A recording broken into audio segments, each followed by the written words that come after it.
Welcome to another episode of First Past the Post podcast. I'm delighted to say we're returning after a little break away. And as usual, I am joined by my co-host Liam Fitzgerald tonight. Liam, how you doing, mate? I'm brilliant, mate. And yourself? Yeah, all good. I'm glad we're back, and obviously we're going to be back for plenty more episodes in the near future. Obviously, jump season is, it's kicked off now, hasn't it? So I'm glad. Well, I'm sure you're glad it's back as well. And I've been Yeah, enjoying the first few meetings really during the week. A few decent horses running, so it's been quite good, and I'm sure plenty more to come. yeah. I second that, mate. I've really enjoyed the jumps getting back underway. A few good horses have run, Mm, like Galvin, Marine National put in a yeah. brilliant performance on hurdling debut. Mm. So I'm sure it's just going to get better and better in the lead up to the big festivals. Yeah, can't wait. And obviously, just for anyone new listening, if you want to subscribe to us on YouTube at First Past the Post podcast and give us a little listen on Spotify too, that would be much appreciated. And just another thing to mention, we've partnered up with Behind the Odds. If you want to check them out at behindtheodds.com and on Twitter at behind underscore the underscore odds. They're a stats focused sports blog and tipping site where you'll find content, tips, opinions covering all the major sports, obviously including horse racing and football to mention those two at the top of the list. And if you're an NFL fan as well, there's a few things on there. It's really good so far. And I think we're excited to work with them. And I've been doing a bit of content writing with them as well. So, it's been quite good. And I think so far out of my tips, I'm on a 50% strike rate. So that's not bad, is it, mate? And not bad, mate. And also, I'd just like to add, you can actually find our podcast through the website. So if you do want to go on there, and you'll be able to find our podcast Yeah. on there and have a Yeah. listen as well. Yeah, so check them out as well. And obviously, before we get into what will be British Champions Day preview at Ascot this weekend, do you want to just touch on the arc briefly, mate? Obviously, we've not done an episode since. I mean, I bet you were delighted even more so with Alpinista winning with your anti-post bet on her. But I mean, I think a lot of people, including myself, were happy to see her win. It was just sort of the perfect, ending to what the career she's had so far. Yeah, I second that as well. I thought she put in obviously a career best Mm, performance so far in testing conditions when they said they probably would have liked a bit quicker ground for her. She's done it on all types of surfaces before, but yeah, she was brilliant. And like you said, I had a nice little touch with my 15-1 anti post, but yeah, brilliant horse. And if that's the end of her career, then what a way to mm. go out. I know they were looking at sending her possibly over to Japan for one last outing, but we'll have to see what happens. Definitely. I mean, what was it? Six Group Ones on the spin. Yep, and eight wins in a row, wasn't it? Yeah. So I Yeah, think she's finally getting the respect she deserves, really. And what an unbelievable racehorse she is. So we thoroughly impressed with her winning the Arc. It was brilliant to see. mm, So yeah, mate. Shall we get into our preview for Ascot on Saturday then with the first race? yeah. I'll let you kick things off this time. Yeah, so the first race of the meeting, obviously can't wait for this. It's the flat finale really. So we Hmm. kick it off with the British Champions Long Distance Cup, Group Two. Obviously you got the likes of Trushan in here. If obviously the ground is suitable for him to run, a few other decent stayers in this division in here, and I've sided with Eldar Eldarov, obviously the Saint Ledger winner. I thought he was really impressive that day, won by I think 2 lengths. So he looks a top horse, and I think the step up in trip to 2 miles will you're bound to imagine it will bring out further in him as well. Um, and obviously he won the Queen's Vase here at Ascot as well, so he's got that course experience. And I just think especially if Trushan, even if Trushan does run, I think I'd be happy to take Trushan on really, especially after his last couple of efforts. I haven't, it's not really gone too well, so I'm happy to take him on with Eldar Eldarov really, mate. So who have you gone for? Yeah, I'm with you there. I'm up for taking on Trushan. I've gone with Waterville, Aidan O'Brien's runner. last time out, won the Iris Cesarewicz. Brilliant ride from Wayne Lord, and he came from the back of the field and won it pretty comfortably in the end. Yeah, like I said, he's been improving, fast improving horse. I thought that performance at the Curragh last time was really impressive. Obviously, it's a big step up in class against Mm. better horses here, but I think he's got a lot more to offer. Yeah, I mean, we're both keen on taking Trushan on then. Mm, And like you say, Waterville, yeah, I was impressed last time out. So I think, yeah, they should all really be in the mix. But I'm not sure. Depending on the ground, it could be fairly tough conditions. We'll just have to see on the day. mhm. But yeah, it looks to be a cracking race. So moving on to the 2 o'clock, the Champions Sprint Stakes Group One affair. We've obviously got last year's winner in this. Creative Force won this race for Buick and Appleby last year, but I've not opted to go with the current favourite. I've gone for Kinross. Rafe Beckett, Frankie Dettori rides again. Horse is on for the full timer actually. Won his last three after completing a hat trick at the Prix de la Forêt at Longchamp, and he won that quite cosily. I mean, he's been running at 7 furlongs, so he's obviously dropping back in trip on Saturday, which could be a concern. But if he sort of manages that and adapts to that well, and maybe he might have to deploy a different use in tactics or in running, depends how it goes, dropping back in trip. He's sort of hitting form at the right time, and he's on for the four timer. And if he adapts to that and conditions, are not a problem too, then I think Kinross could really go close yet again. I think I was really impressed with his performance in France, and if he can take that back here, I think he could take a bit of beating actually. So obviously, a lot of runners open looking affair, I suppose, if you take away the first couple in the market. But yeah, Kinross for me, mate. Who you gone for? I've gone for Force, sorry. Ah, Yeah, I've gone for the favourite. Obviously, won the race last year, yeah. and he wasn't that bad last time out when he was beaten by his stablemate Naval Crown in Mm. the Platinum Jubilee. It was a very respectable effort in the July Cup as well, and he looks set for a defence of his title here. And I think Buick, on the day that he's going to be crowned champion jockey for the first time, will have a winner Mm. with this one. And you just mentioned there his stablemate. He actually obviously beat him, Naval Power, and that day he won, I think 30 odd to one, I think he was. Um, Yeah, so he could cause a bit of a upset again, I suppose, if you're looking for the other Godolphin horse in that race. But yeah, I suppose Creative Force has got a great chance of winning it again, hasn't he? yeah, yeah, definitely. So moving on to the third race, Champions Fillies and Mares Stakes. Obviously we're treated with quite a few Group Ones this weekend, so another exciting looking affair. I was torn between a few in this actually, to be fair, mate. Obviously you've got last year's winner in this also, Ishada for Jim Crowley and Roger Varian, who runs again in this. But I was put off by her because a lot of 4-year-olds don't usually win this race. So Mm. I was put off by that. So I've opted to go for I have gone for Emily Upjohn. I had to, you know, keep on side with her. I do think she remains with a lot of potential still, even though she was disappointing last time out. I mean, obviously, we were all impressed with her, weren't we? When Yeah, she won the Musadora, completing a hat trick, and was very unlucky not to make it 4 from 4, weren't she, in the Oaks? hmm, Do you remember that when she stumbled at the start? yeah, she would And have won that as well. yeah, she probably would have won that really, a lot in hand that day. And she only got done anyway that day by on the nod. So, Mm. and she was forced wide on that occasion.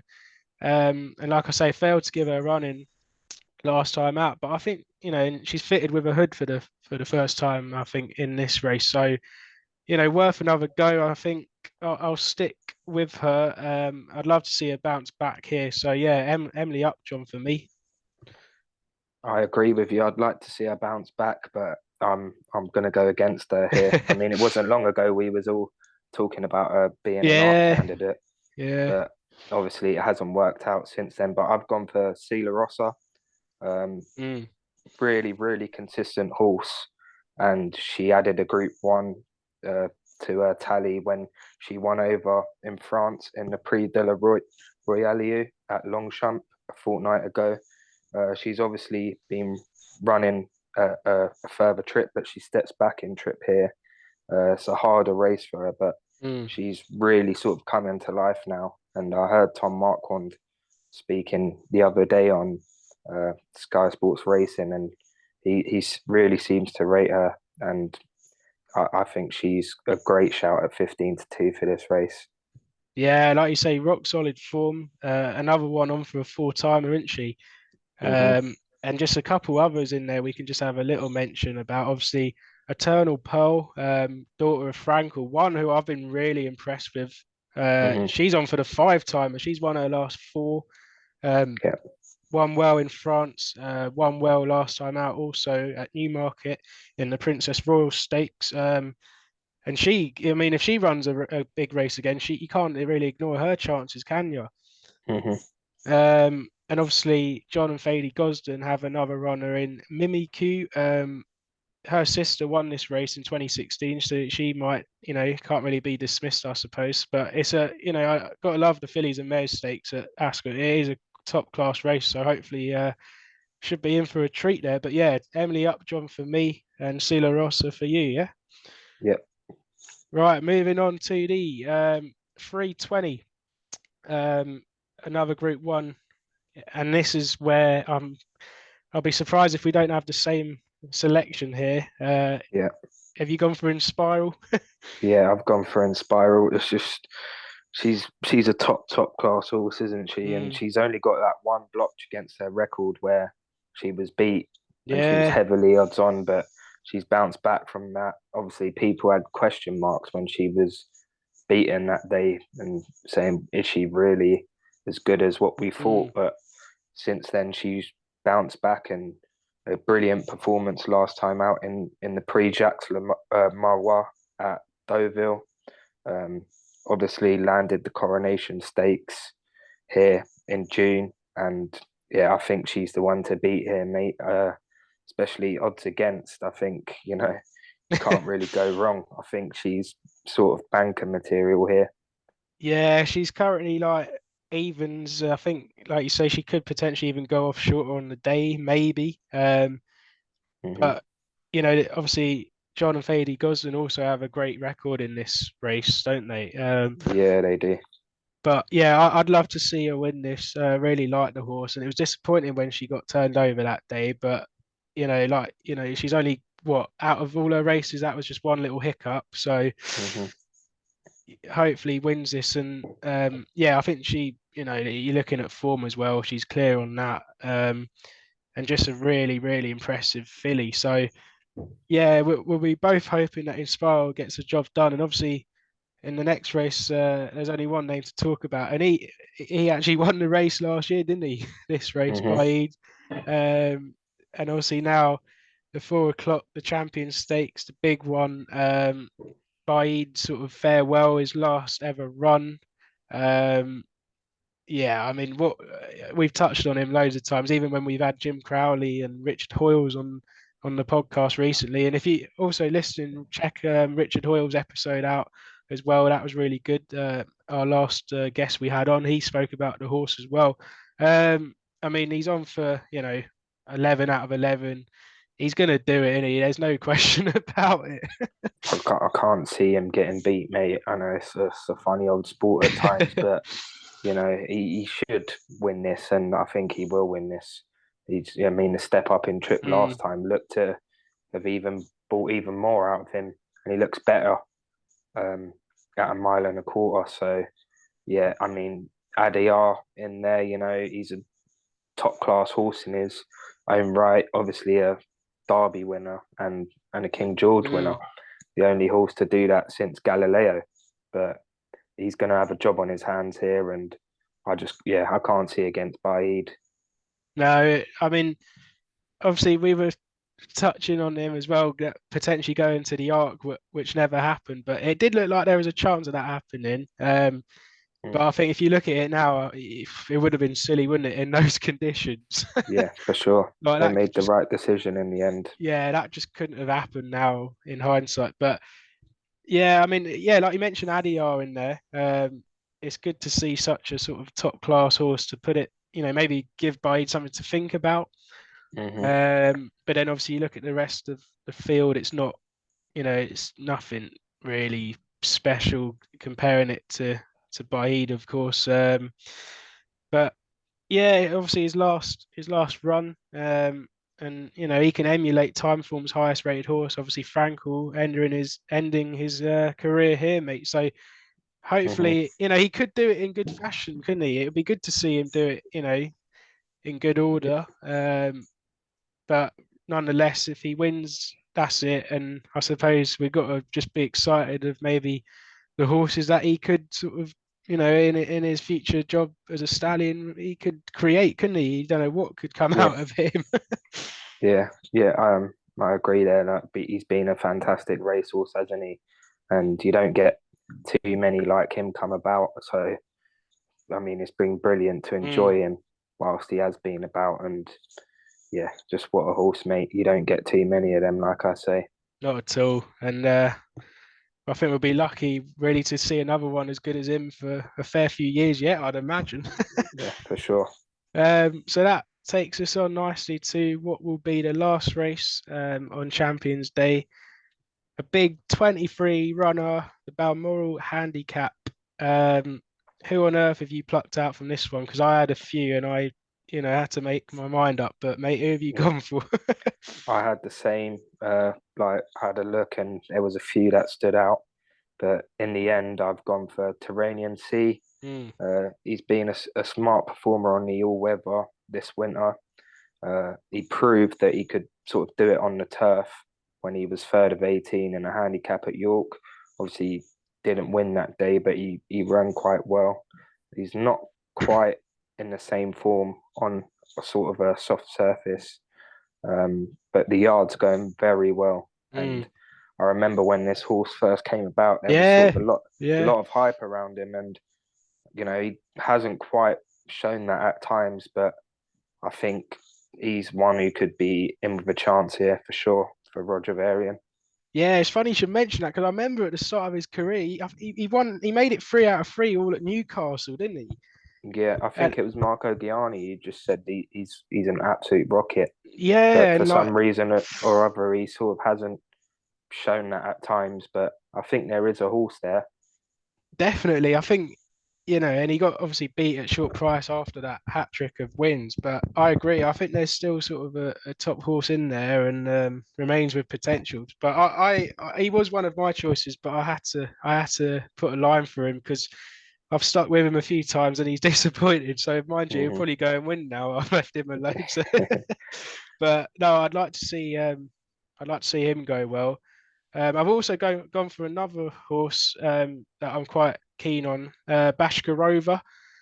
Tom Hmm. Marquand takes a ride. William Haggis, who could actually have a very good day, going for a champion trainer, isn't he? Yeah, Obviously, could have Baid in that one before, and then obviously, Bashka Rover here. You could De get La to, Rosa as well. yeah. Well, I hope not for my sake. But yeah, 10-1 about that at the moment. And obviously, William Haggis actually won this race last year Hmm. with Al Dari. I think another horse we're quite familiar with. Yeah. But Bashkarova, I suppose, is sort of in a similar sort of level to your selection here, mate. I think she obviously started a career well. It's literally actually exactly the same. She had a hat trick of wins, Hmm. and then sort of flattened out on that start after, and then picked up a little bit, and then won Group 3 at Epsom. But then again, since then, has gone back downhill. So very similar to Tyrrhenian Sea. I just think it's interesting that she's switching back to a handicap, and you know. maybe she was unsuited by quicker ground, Mm, and I think conditions may suit her better here. So, she's won a Group 3. If she can sort of pick that form up, then, she can come back to form and bounce back. So, again, similar to yours, I'm sticking with her this time. And if she doesn't win, then I may lose a bit of faith with her. But no, I think, yeah, in an open race, I'll be happy to take a punt on Bashkarova, really. mm, So yeah, Bashkarova for me, mate. So yeah, obviously, top card awaits, and best of luck with your selections. And just to mention, obviously, we usually do a nap each as well for the weekend, mm. but we will be tweeting those. So have a look on our Twitter at FPTP Podcast for those. They'll be coming out probably tomorrow or very early on Saturday morning, along with our selections that we've gone through this evening. So yeah, keep an eye out for them, and we'll look forward to Saturday, and hopefully Baid can do it. I'm sure he will. And just to mention, actually, at the end now, obviously we've got the jump season coming up. Is there any horses, mate, that sort of you're looking forward to seeing as we approach the jump season in its full, entirety? Is there any? Quite well. You got all the big ones, like the Applitards, Galopin de Champs, who's obviously had a small Yeah. minor setback uh, this week. I read. Hopefully he gets back all right because I've seen they said that he might not run until after Christmas. But Mm. yeah, all the big boys. I mean, there is a horse as well that I'm going to be involved in myself, which I'm sure we'll elaborate on in a few episodes time or so. But yeah, I'm sure that's a whole new discussion for itself, and I'm sure we'll probably sort of make an episode and going through, Yeah. the horses we sort of fancy for the jump season. But Yeah, and also I think mentioning that also we'll have like our sort of jump horses to follow. So we're going to pick out five each, weren't we? yeah, yeah, Yeah. So we'll bring that to everyone soon. So yeah, hope everyone enjoys Baid's final run on Saturday, and best of luck with any selections. And thank you everyone for listening. And we'll be back soon, hopefully, if all goes well, with a very big guest that we announced on our social media the other day next week. So yeah, look forward to that. And we'll be back soon. Thank you for listening. thank you.